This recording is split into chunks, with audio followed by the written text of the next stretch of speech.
एक अजीम पैगाम में आपकी समातों के हवाले करने जा रहा हूं। हो सकता है मेरी बात दिल के नेहा खाने में उतर जाए और आज के बाद आपका ताल्लुक बिर रसूल मजबूत से मजबूतर होता चला जाए। आकाए करीम रऊफ रहीम अलैहि तहियत व तस्लीम ने इरशाद फरमाया, तुम में का कोई शख्स उस वक्त तक कामिल मोमिन नहीं हो सकता जब तक कि अपने बाप से, अपनी औलाद से और सारे इंसानों से ज्यादा मुझसे मोहब्बत न करे। आकाए करीम सल्लल्लाहु ताला अलैहि वसल्लम ने जब ये इरशाद फरमाया था कि तुम में का कोई शख्स, उस वक्त सरकार सल्लल्लाहु अलैहि वसल्लम के इस इरशाद को सुनने वालों में वो सहाबा भी थे जिनके हवाले से हुजूर ने जन्नत की बशारत भी अता फरमाई थी, और जिन सहाबा के सिलसिले में अल्लाह ने इरशाद फरमाया रज़ियल्लाहु अन्हुम व रदू अन्हु, और जो सहाबा रसूल आजम सल्लल्लाहु अलैहि वसल्लम के दावत के मिशन के अंदर आकाए करीम सल्लल्लाहु ताला अलैहि वसल्लम के साथ रहे, अव्वलीन मुखातब वो थे। और उन जलीलुल कद्र सहाबा से सरकार सल्लल्लाहु अलैहि वसल्लम फरमाते हैं, तुम में का कोई शख्स उस वक्त तक कामिल मोमिन नहीं हो सकता जब तक कि अपनी जान से भी ज्यादा मुझसे मोहब्बत न करे और सारे इंसानों से ज्यादा मुझसे मोहब्बत न करे। कहां उन सहाबा की नेकियां, कहां उन सहाबा की कुर्बानियां, कहां उन सहाबा के शब रोज रसूल आजम सल्लल्लाहु ताला अलैहि वसल्लम की इक्तिदा के अंदर नमाज अदा करना।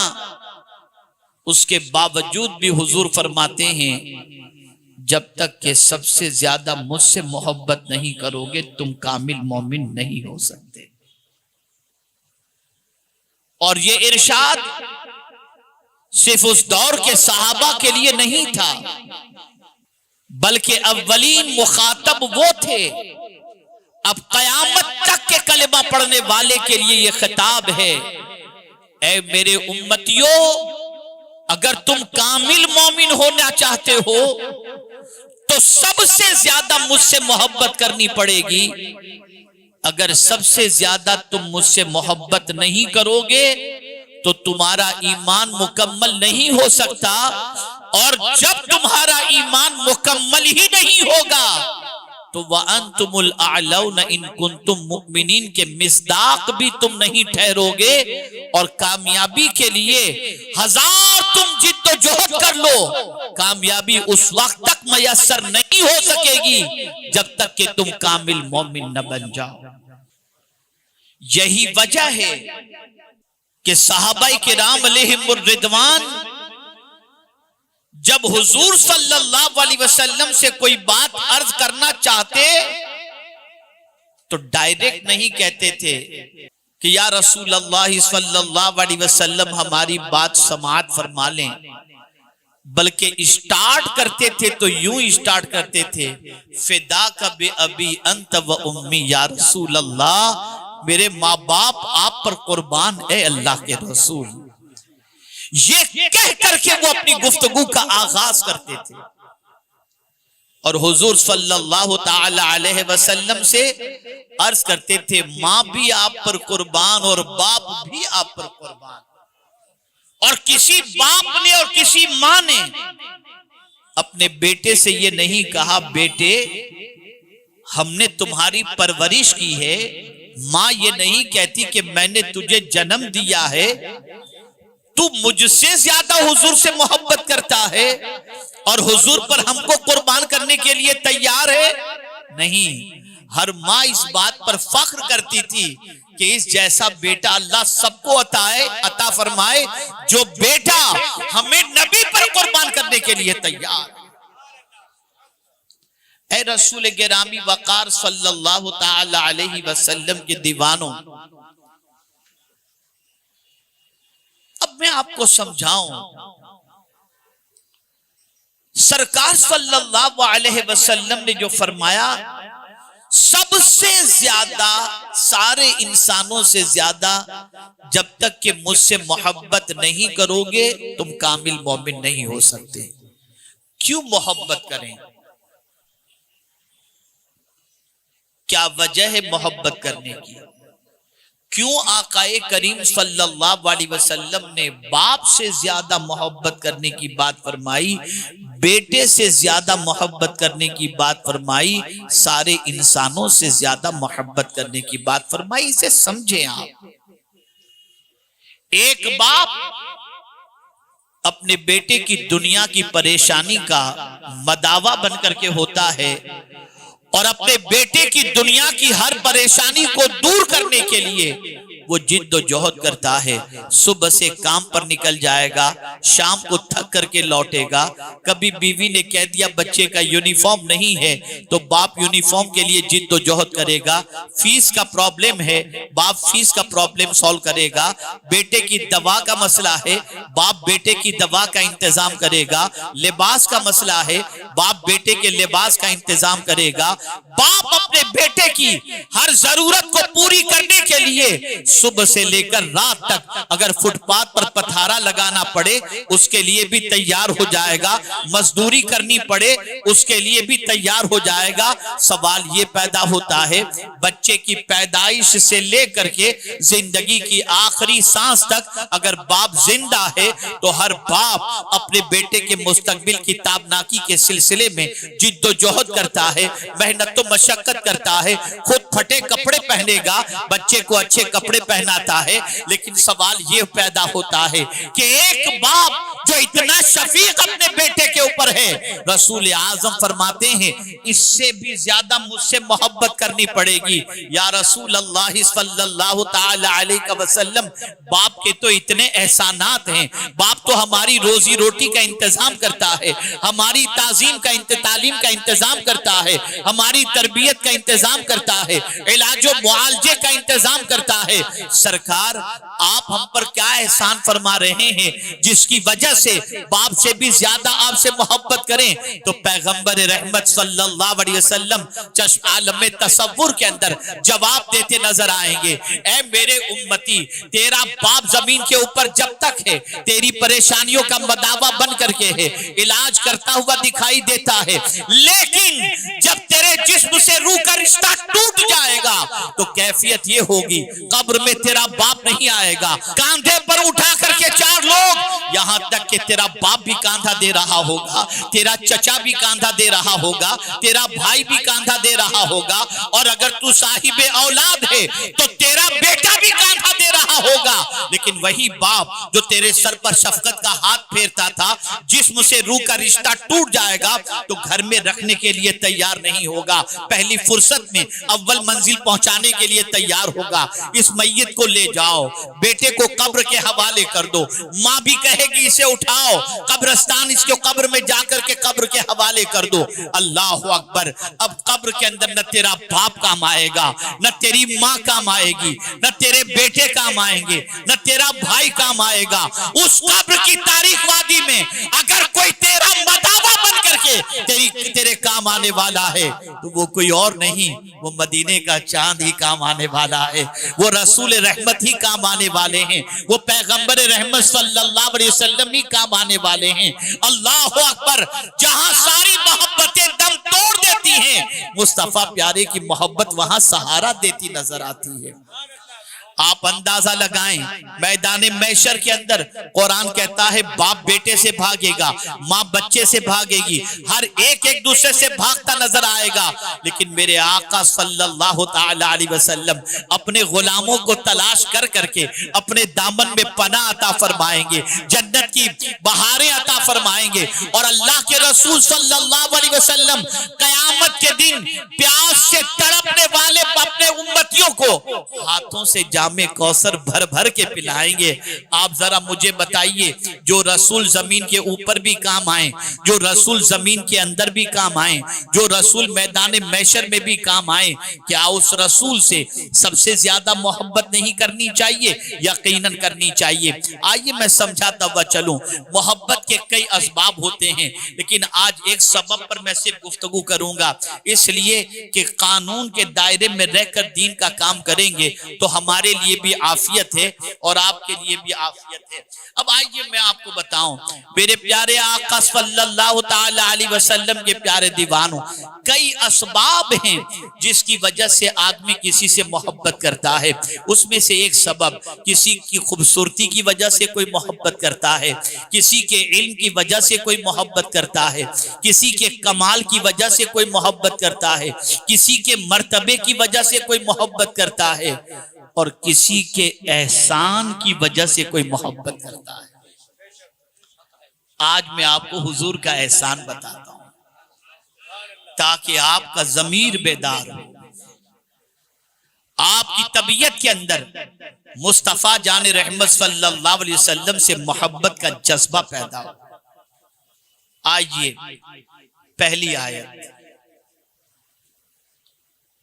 कुरान कहता है, लक़द जाअकुम रसूलुम मिन अनफुसिकुम अज़ीज़ुन अलैहि मा अनित्तुम हरीसुन अलैकुम बिल मुमिनीना रऊफुर रहीम। बेशक तुम्हारे पास तुम्ही में से एक अजमत वाला रसूल आया।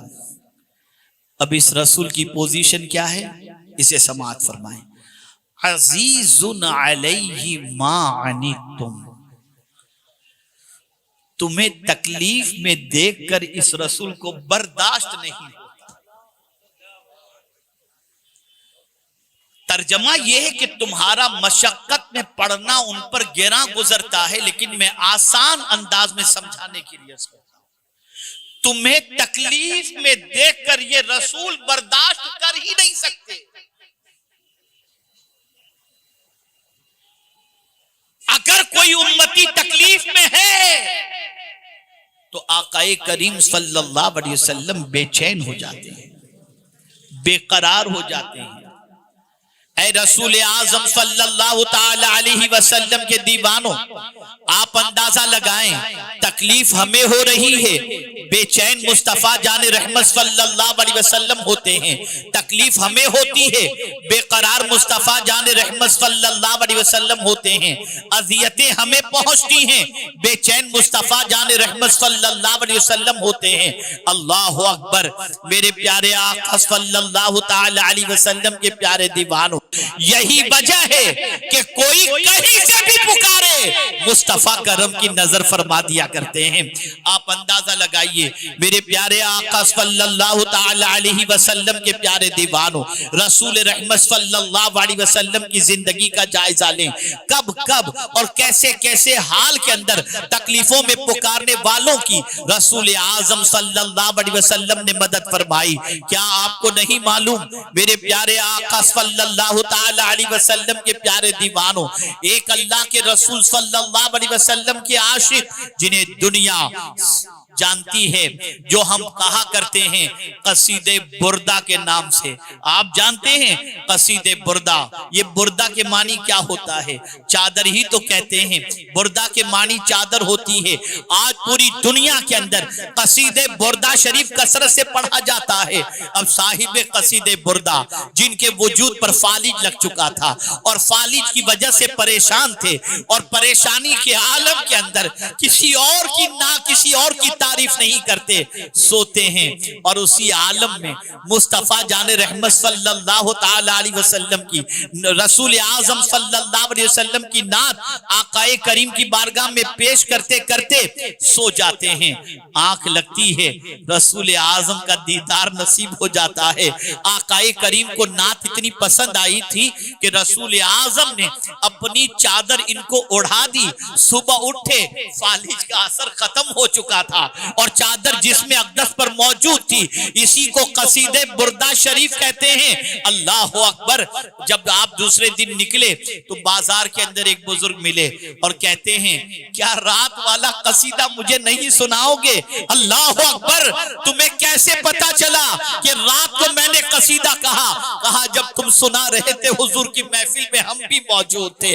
आप अंदाजा लगाएं, मुसीबत में हुजूर को पुकारो, हुजूर करम की नजर फरमाते हैं। मुसीबत में आका को पुकारो, आका करम की नजर फरमाते हैं। और ये बात अच्छी तरीके से जहन में महफूज कर लो, दिल से पुकारोगे तो आका करम की नजर जरूर फरमाएंगे। ऐ रसूल आजम सल्लल्लाहु अलैहि वसल्लम के दीवानों, किसी की तकलीफ हुजूर देख नहीं सकते, किसी को परेशानी में हुजूर देख नहीं सकते, किसी को मुसीबत में हुजूर देख नहीं सकते। आकाए करीम सल्लल्लाहु अलैहि वसल्लम को उम्मत का मुसीबत में गिरफ्तार होना ये गहरा गुजरता है। अब आइए मैं थोड़ा सा और आगे बढ़ता हुआ चलूं। हरीसुन अलैकुम बिल मोमिनीन, मोमिनों के लिए तो हरीस हैं। अल्लाह अकबर, अल्लाह अकबर।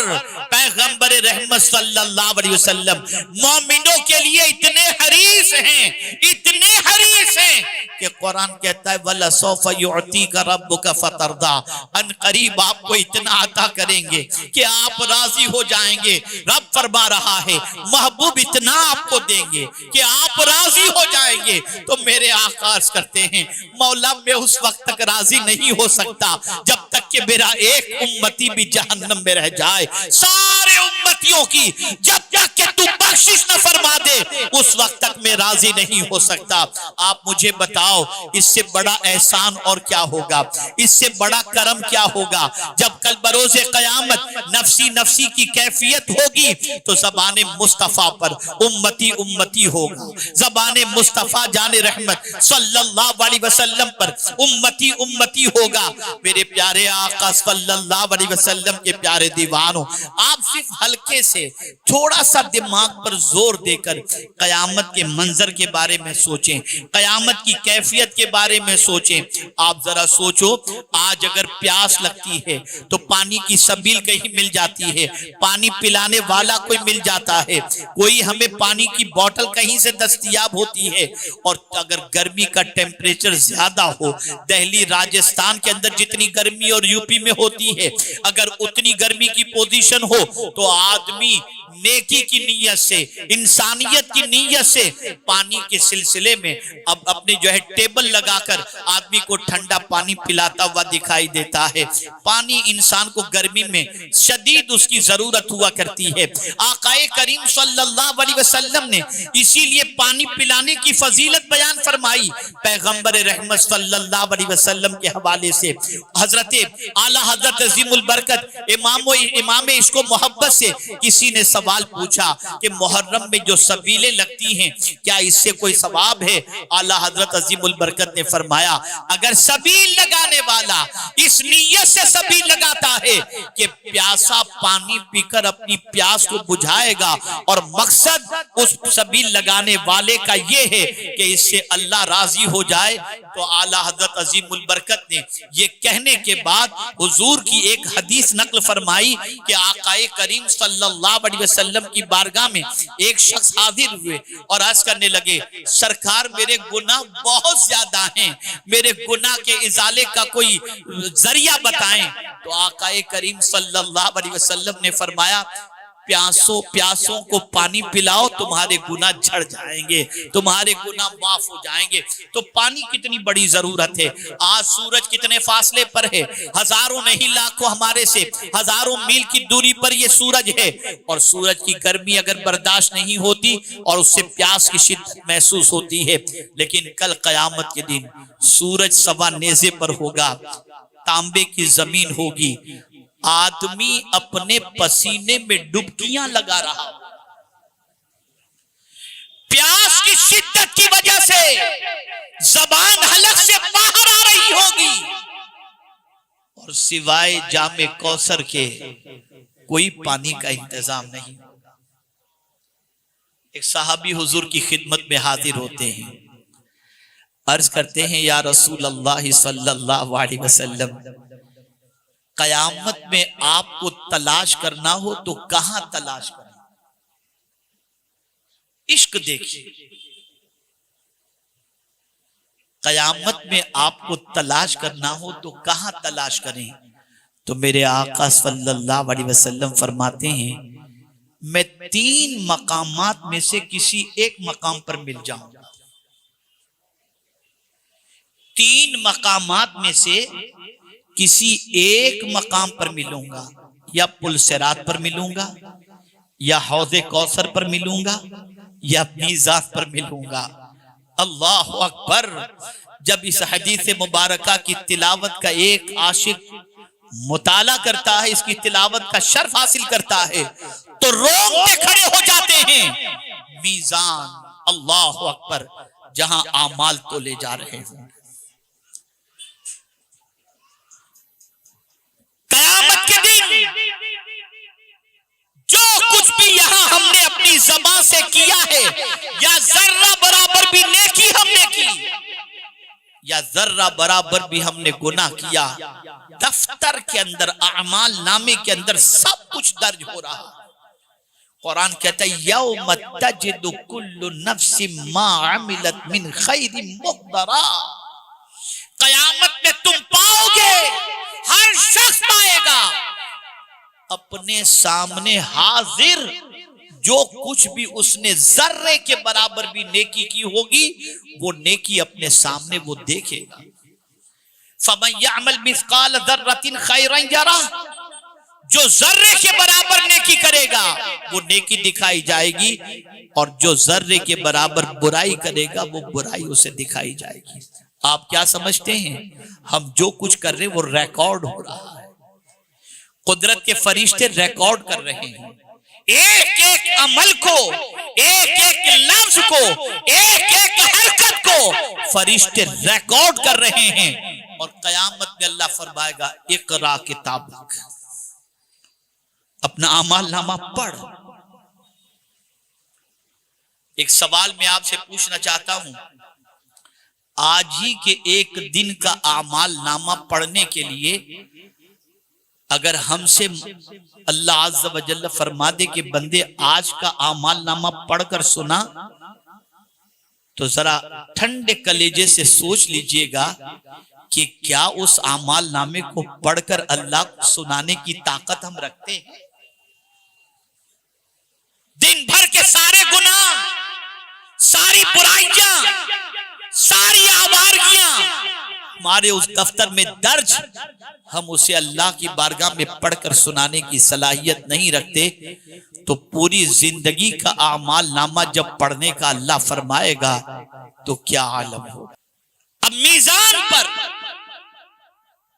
जब आमाल तोले जा रहे होंगे, आमाल नामे को रखकर आमाल नामा रखा जाएगा, तो आप जानते हैं उस वक्त बंदे की पोजीशन न पूछो। सरकार फरमाते हैं, मैं मीज़ान पर तुम्हें मिलूंगा, यानी जब आमाल नामे तोले जा रहे होंगे तो हुजूर वहां पर खड़े होंगे, हुजूर वहां पर खड़े होंगे। अल्लाह अकबर।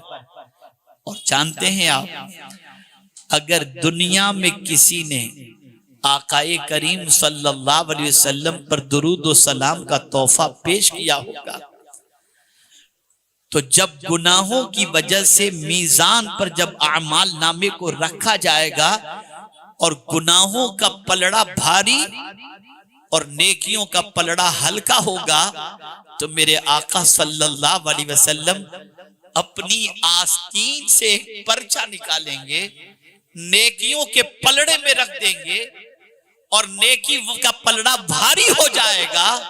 वो बंदा अर्ज करेगा कि आप नूरानी चेहरे वाले हैं कौन? इस पर्चे में क्या था कि मेरे तो अभी जो हालात मैंने देखे थे कि गुनाह आमाल नामे के अंदर जो दर्ज थे, और उस आमाल नामे को जब मीज़ान पर रखा गया तो गुनाह ज्यादा होने की वजह से मुझे जहन्नम के बारे में कह दिया जाता, लेकिन आपने अपनी आस्तीन से कुछ निकाला पर्चे को, और पर्चे को नेकी के पलड़े में रख दिया, तो पलड़ा वजनी हो गया। आप कौन हैं और इस पर्चे में क्या है?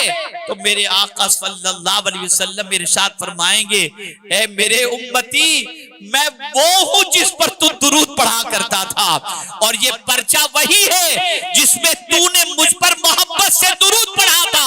आज ये दुरूद तेरे काम आ रहा।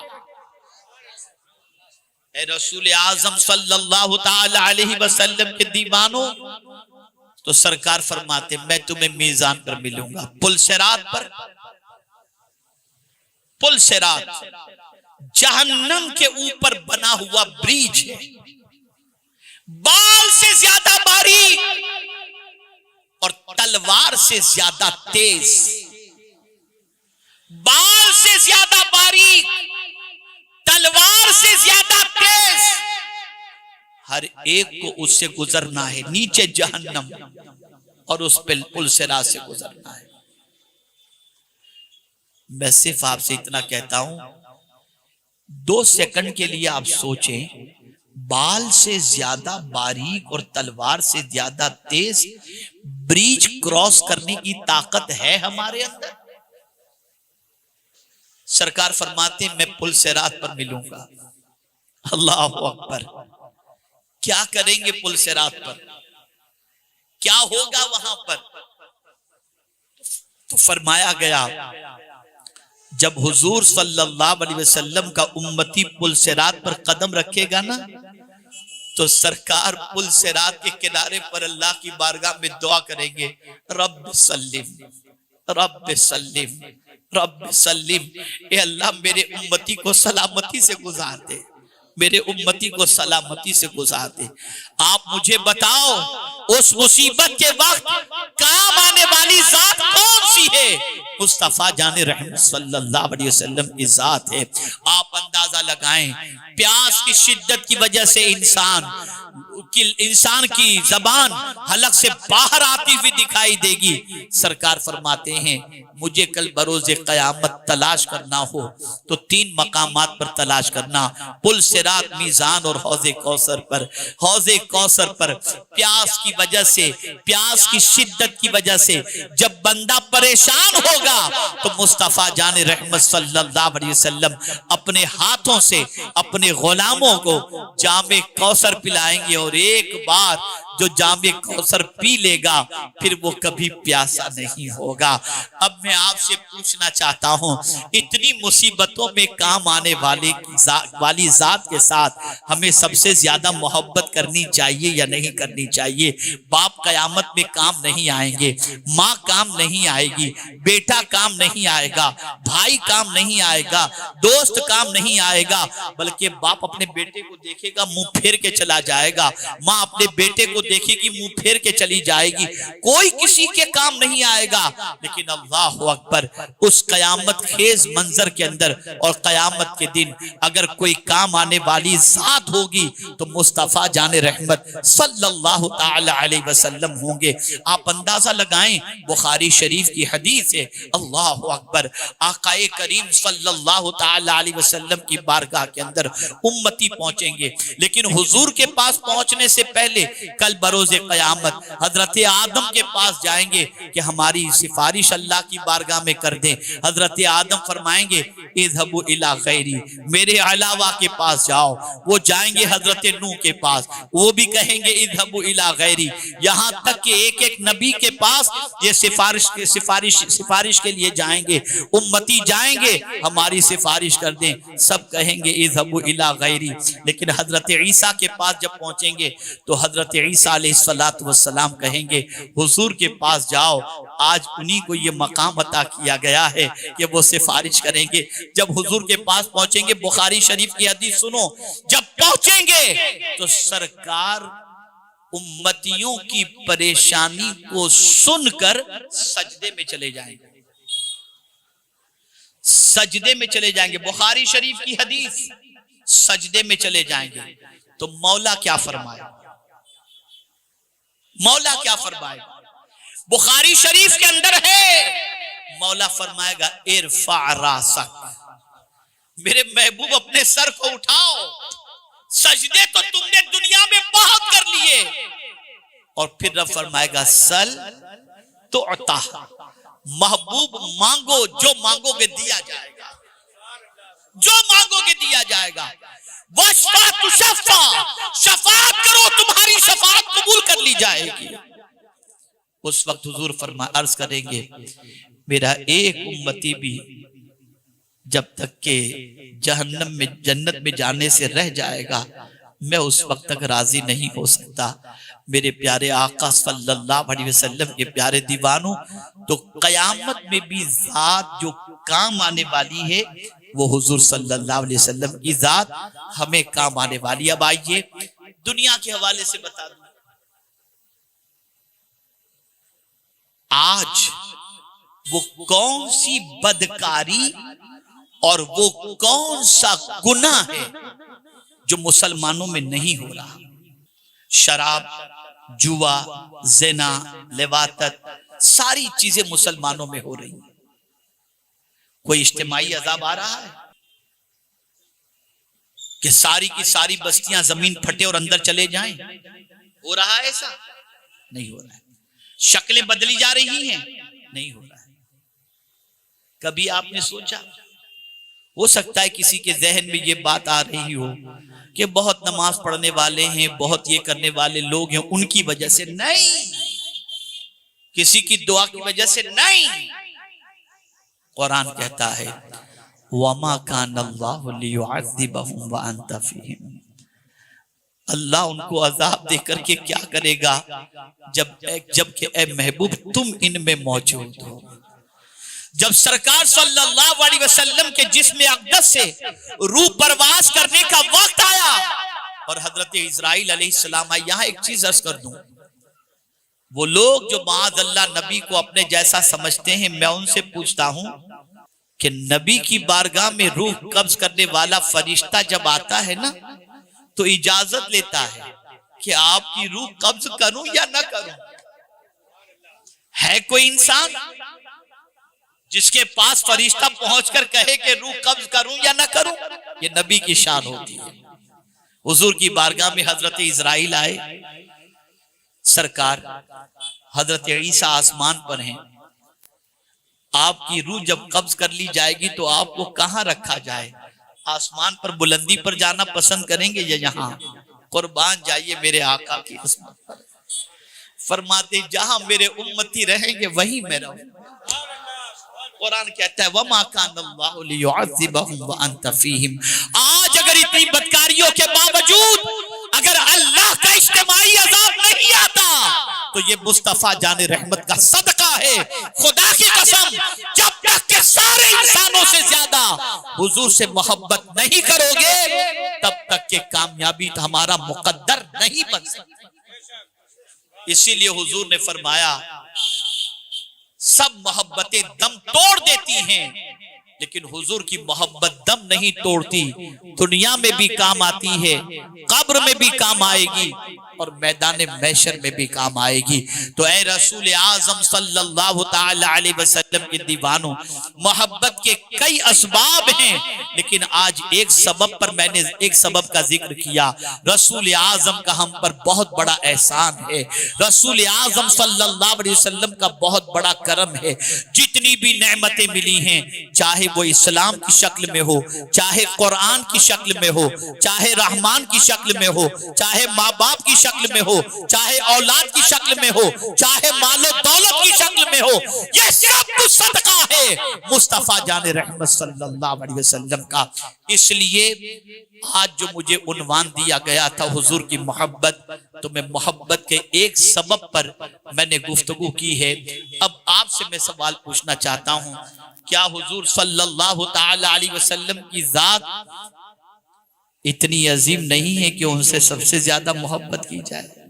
जवाब दें, की जाए ना। सारे इंसानों से ज्यादा किससे मोहब्बत की जाए? हुजूर से। अब मोहब्बत हो कैसे? मोहब्बत कैसे पैदा हो? मोहब्बत कैसे पैदा हो? अल्लाह अकबर। आज किस तरीके से मोहब्बत पैदा होती है? तवज्जो चाहूंगा। ये मोहब्बत का दिया सीने में जो टिमटिमा रहा है ना, उसकी भी वजह है कि आज वो मोहब्बत दिल के अंदर नजर नहीं आती जैसी होनी चाहिए। आज मोहब्बत हमारी कहीं और चली गई है, हम दिल कहीं और दे बैठे हैं। हमारे दिल में हुजूर की मोहब्बत का वो चिराग जिस तरीके से जलना चाहिए वो जलता हुआ दिखाई नहीं देता। मोहब्बत कैसे पैदा होगी? आज पब्लिसिटी होती है, बल्कि अब तो कोई चीज ऐसी नहीं जिसकी मार्केटिंग ना होती हो। हर चीज की मार्केटिंग, और जो इसके अंदर एक्सपर्ट होता है उसकी सैलरी भी अच्छी होती है। बल्कि मैं क्या बताऊं किन किन चीजों की मार्केटिंग नहीं होती। दीन के सिलसिले में भी मार्केटिंग होती है। कोई चीज ऐसी नहीं जो अब मार्केटिंग पर डिपेंड न करती। और अगर मार्केटिंग ना हो तो आदमी गोशे गुमनामी में चला जाएगा, है ना। अल्लाह, मार्केटिंग जरूरी है। आप टीवी पर देखते होंगे, सोशल मीडिया पर देखते होंगे, सब जगह मार्केटिंग चलती है, सब जगह मार्केटिंग चलती है, सब जगह। अब तो यहां तक कि टॉयलेट और बाथरूम साफ करने के लिए भी आदमी की जरूरत है तो मार्केटिंग वहां भी हो रही है। हर जगह की मार्केटिंग, हर चीज की मार्केटिंग। मार्केटिंग से इंसान के अंदर अवेयरनेस पैदा होती है, मोहब्बत पैदा होती है, उसको आदमी अपनी जरूरत के एतबार से समझता है। हमने वो तरीका जो सहाबा का था वो छोड़ दिया। सहाबा हुजूर सल्लल्लाहु अलैहि वसल्लम की मार्केटिंग आज की तरह नहीं करते थे। आज जो हो रहा है उसमें डुप्लीकेट का ज्यादा दखल है, असल का मामला दूर तक नहीं। लेकिन हुजूर सल्लल्लाहु अलैहि वसल्लम के सहाबा किस तरीके से करते थे, आइए दो मिसालें आपके सामने रखता हूं। जब तुम ये करोगे ना फिर हुजूर की मोहब्बत का चिराग जलेगा। सैयदना अबू हुरैरा रदियल्लाहु मौला तबारक व तआला अन्हु, सरकार सल्लल्लाहु अलैहि वसल्लम के विसाल के बाद जब उन्हें इत्तला मिलती कि मदीने में कोई काफिला एंटर होने वाला है या कहीं से काफिला मदीने आ रहा है, तो वो जाकर मदीने की बॉर्डर पर बैठ जाते हैं। और जब काफिला मदीने की बॉर्डर पर पहुंचता ना तो रोक देते थे, लोग रुक जाते थे। अब सुनिए, हजरत अबू हुरैरा रदियल्लाहु ताला अन्हु उनसे पूछते कि तुम में कौन है जिसने मेरे आका को देखा हो, कौन है? जब लोग कहते कि हमने तो आपके आका को नहीं देखा, तो फरमाते बैठ जाओ, पहले मैं तुम्हें बता दूं मेरे आका थे कैसे। और फिर हजरत अबू हुरैरा रदियल्लाहु ताला अन्हु जिक्र शुरू करते कि सरकार सल्लल्लाहु अलैहि वसल्लम का चेहरे मुबारक ऐसा था, आपके बाल मुबारक के करिश्मे थे, आपके लुआबे दहन की ये बरकत थी, आपकी ज़बान मुबारक की ये तासीर थी, आपकी निगाहों का आलम ये था, आपके दस्ते करम की पोजीशन ये थी, आपके कदमैन शरीफैन का मामला ये था। ये सारी बातें जब हजरत अबू हुरैरा रदियल्लाहु ताला अन्हु उन लोगों से कहते तो वो सुनने के बाद चीख उठते और कहते काश हमारी आंखों ने भी हुजूर का जलवा देख लिया। जब महफिलों के अंदर हुजूर का जिक्र किया जाता और हुजूर की अज़मतें बताई जाती तो हुजूर की मोहब्बत दिल में पैदा होती। लेकिन जो कौम रात को सोने से लेकर दिन के उजाले तक सिर्फ गाने बाजे तमाशे में लगी हो, उस कौम के दिल में हुजूर की मोहब्बत कहां से पैदा हो? तुम्हें अपनी नशिस्तों के अंदर मौजू बदलना पड़ेगा, अंदाज बदलना पड़ेगा। खुदा की कसम, उस दौर की माएं अपने बच्चों को हुजूर की सीरत इस तरीके से याद कराती थी जिस तरीके से आज की माएं अपने बच्चों को कुरान हिफ्ज कराती हैं, उस जमाने के बच्चे मेरे आका की पूरी जिंदगी जानते थे। माएं अपने बच्चों को हुजूर की जिंदगी याद कराती थी। आज माएं अपने बच्चों को डांसर बना रही हैं। आज माएं अपने बच्चों को गवैया बना रही हैं। आज माएं अपने बच्चों को सिंगर बना रही हैं। आज माएं अपने बच्चों को न जाने क्या क्या बना रही हैं, आशिक़े मुस्तफा नहीं बनाती। और यहां बड़ी पते की बात अर्ज करता हूं, जिंदगी भर याद रख लेना, अच्छी तरीके से याद रख लेना, जो आशिक़े रसूल होगा ना, वो मां का गद्दार कभी नहीं हो सकता। जो आशिक़े मुस्तफा होगा ना, वो बाप का गद्दार कभी नहीं होगा। जो आशिक़े मुस्तफा होगा, वो नमाज नहीं छोड़ेगा। जो आशिक़े मुस्तफा होगा, वो शराब नहीं पिएगा। ये इश्क इतनी ताकतवर दौलत है कि जिस दिल के अंदर बैठ जाए फिर बुराइयों से रिश्ता टूट जाता है, मदीने के ताजदार से रिश्ता जुड़ जाया करता है। फिर अपनी पसंद नहीं रहती, फिर अपने महबूब की पसंद रहती है। बस एक वाक़या अर्ज कर दूं, शायद टाइम इख्तिताम के करीब, थोड़ी सी इजाजत और दे दी गई, इसलिए मैंने गुफ्तगू को आगे बढ़ाई। एक वाक़या,